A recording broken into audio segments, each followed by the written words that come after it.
600 গ্রাম জল আছে। তা বলছে পাত্রটিতে প্রতি সেকেন্ডে 100 ক্যালোরি করে তাপ সরবরাহ করা হলে জলের উষ্ণতা স্ফুটনাঙ্কে পৌঁছাতে কত সময় লাগবে? তাহলে আমাদের কি বের করতে হবে, কতটা সময় লাগবে। ঠিক আছে, তাহলে জল দ্বারা গৃহীত তাপ কত সেটাকে দেখিনি। জল দ্বারা গৃহীত তাপ, জল দ্বারা গৃহীত তাপ সমান কি হয়, বস্তুর ভর গুণিতক আপেক্ষিক তাপ গুণিতক উষ্ণতা পার্থক্য। তাহলে বস্তুর ভর কত, আচ্ছা লিখে নিচ্ছি ms T2 মাইনাস T1, এটা হচ্ছে আমাদের সূত্র। তাহলে এম হচ্ছে কি বস্তুর ভর, সেটা কত, সেটা হচ্ছে আমাদের 600 গ্রাম জল আছে বলেছে 600। আপেক্ষিক তাপ জলের কত হয় 1 ক্যালোরি ডিগ্রি সেলসিয়াস ইনভার্স এবং গ্রাম ইনভার্স গুণিতক, আচ্ছা এবারে আমাদের যে উষ্ণতা পার্থক্য সেটা কত বলছি, জলটাতে আছে আমাদের কত ডিগ্রি, 20 ডিগ্রি সেলসিয়াস উষ্ণতার জল আছে। ঠিক আছে, তাহলে কতটা নিয়ে যেতে হবে, স্ফুটনাঙ্কে নিয়ে যেতে হবে। তাহলে স্ফুটনাঙ্ক মানে কত, 100 ডিগ্রি সেলসিয়াস, তাহলে 100 মাইনাস 20। ঠিক আছে, আসলে আপনারা বুঝতে পারলেন যে পাত্রটাতে 20 ডিগ্রি সেলসিয়াস উষ্ণতার জল আছে, তাহলে প্রাথমিক উষ্ণতা কত 20 ডিগ্রি সেলসিয়াস, নিয়ে যেতে হবে কোথায়, স্ফুটনাঙ্কে। তাহলে অন্তিম উষ্ণতা কত 100 ডিগ্রি সেলসিয়াস, তাহলে T2 হচ্ছে 100, T1 হচ্ছে 20, তাহলে সমান এটা কত পেয়েছি আমরা, এটা তাহলে পেয়েছি আমরা যে 48,000। ঠিক আছে, তাহলে 48,000 ক্যালোরি। তাহলে এটা হলো কি জল দ্বারা গৃহীত তাপ। এবারে বের করবো কি আমরা, যে পাত্র দ্বারা গৃহীত তাপ, পাত্র দ্বারা গৃহীত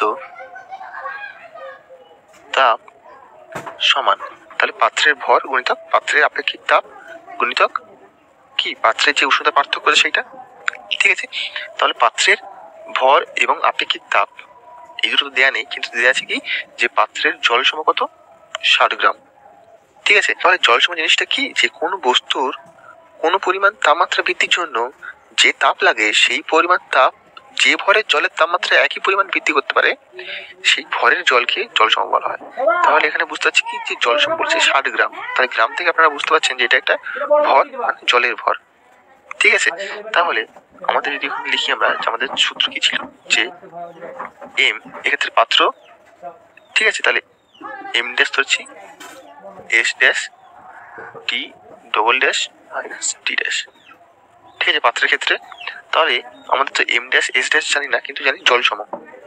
তাহলে জল সম জিনিসটাকে আমরা নিচে একটু লিখে নেব। দেখুন জল সম জিনিসটা কি,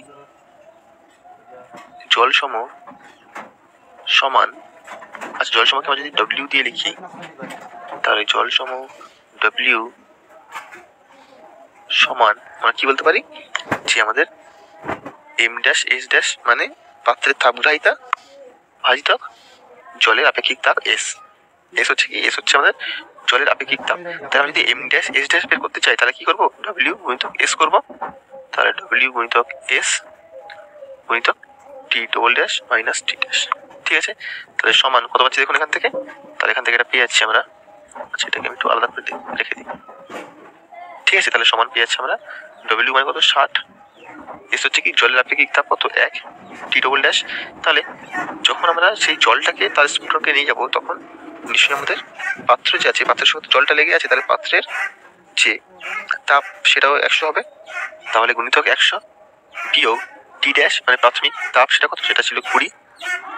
ঠিক আছে, তাহলে সমান কত পাচ্ছি দেখুন আমরা, সমান 4820 এত ক্যালোরি। ঠিক আছে, তাহলে পাত্র দ্বারা গৃহীত তাপ এবং জল দ্বারা গৃহীত তাপ এই দুটো বের করে নিলাম আমরা। তাহলে মোট তাপ কত হবে, তাহলে অতএব মোট তাপ সমান, তাহলে প্রথমে কত বেরিয়েছিল 48,000 যুক্ত 4800। ঠিক আছে, তাহলে সমান কত পাচ্ছি এখন দেখুন আমরা, সমান পেয়ে যাচ্ছি 52,800 এত ক্যালোরি। তাহলে মোট আমাদের কতটা তাপ লাগবে, 52,800 ক্যালোরি। তাপ সরবরাহ করছে কত, 100 ক্যালোরি প্রতি সেকেন্ডে, প্রশ্নই বলে দিয়েছে। ঠিক আছে, 100 ক্যালোরি প্রতি সেকেন্ডে।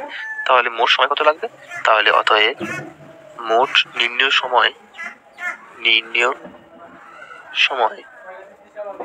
সমান, তাহলে মোট তাপ, ঠিক আছে সেটা কত 52,800 ভাজিত প্রতি সেকেন্ডের তাপ কত 100, তাহলে সমান কত পাচ্ছি আমরা, পেয়ে যাচ্ছি যে